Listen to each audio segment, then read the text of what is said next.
त्यसपछि हामीले जंगलमा एकदमै परिपक्व ग्यानोडर्मा अप्लानाटुम भेट्यौं। यसरी ठूलो आकारको ग्यानोडर्मा अप्लानाटुम क्याउ म पहिलो पटक देख्दै थिएँ। त्यसैले मेरो खुसीको सीमा थिएन।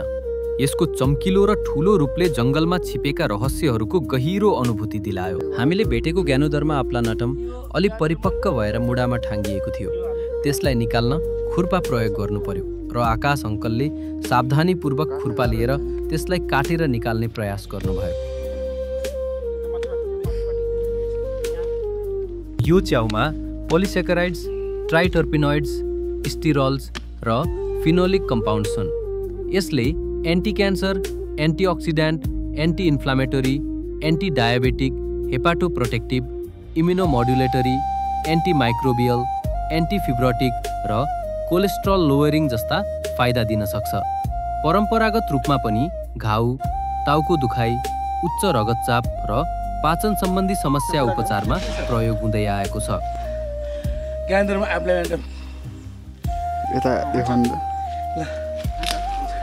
पल्लो न हुन्छ ग्यानोडर्मा अप्लानाटम